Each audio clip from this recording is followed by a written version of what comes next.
हरियाणा विधानसभा चुनाव के नतीजों के मुताबिक कांग्रेस की उम्मीदों पर पानी फिरता दिख रहा है और भारतीय जनता पार्टी बीजेपी लगातार तीसरी बार सत्ता में वापसी करती नजर आ रही है। हालांकि अभी सभी सीटों के नतीजे घोषित नहीं हुए हैं, लेकिन रुझानों से इतना कहना मुनासिब है कि कांग्रेस का प्रदर्शन उम्मीद के अनुसार नहीं रहा और बीजेपी की स्थिति मजबूत होती दिख रही है। बीजेपी के कार्यकर्ताओं ने अपनी जीत की तैयारी शुरू कर दी है, जबकि कांग्रेस की उम्मीदें धूमिल होती दिख रही हैं। दिन के शुरुआत में कांग्रेस 60 सीटों के पार जाती दिख रही थी, लेकिन कुछ ही घंटों में स्थिति बदल गई और बीजेपी ने निर्णायक बढ़त बना ली। यह चुनाव कई मायनों में चौंकाने वाला रहा। एग्जिट पोल्स और राजनीतिक विश्लेषकों ने कांग्रेस की बढ़त के कयास लगाए थे, लेकिन नतीजे बिल्कुल उलट निकले। यह देखना दिलचस्प है कि जिस पार्टी के बारे में कहा जा रहा था कि वह सत्ता से बाहर हो जाएगी, वही पार्टी अब जीत की ओर बढ़ रही है। बीजेपी की इस जीत का एक प्रमुख कारण उसकी चुनावी रणनीति और संगठन की मजबूत पकड़ माना जा सकता है। हरियाणा में बीजेपी ने कई पुराने विधायकों को टिकट नहीं दिया और नए चेहरों को मौका दिया, जिससे जनता का रुझान बीजेपी की ओर बना रहा।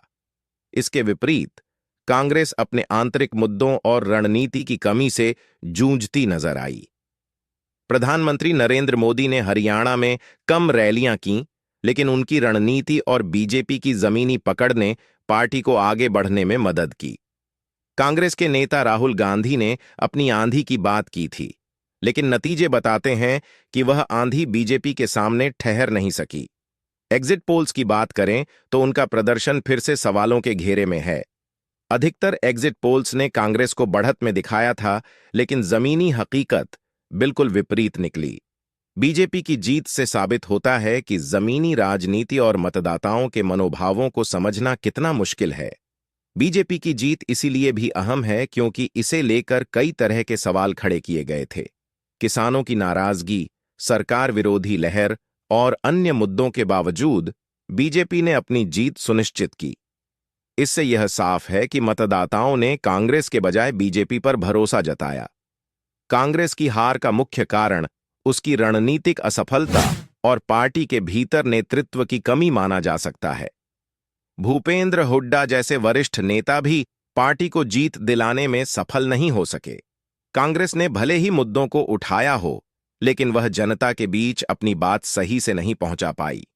हरियाणा विधानसभा चुनाव के नतीजों से यह स्पष्ट है कि बीजेपी का जमीनी काम और संगठित रणनीति रंग लाई है। जिस चुनाव को लेकर बीजेपी की हार की बातें हो रही थीं, उसी चुनाव में उसने बाजी मार ली है।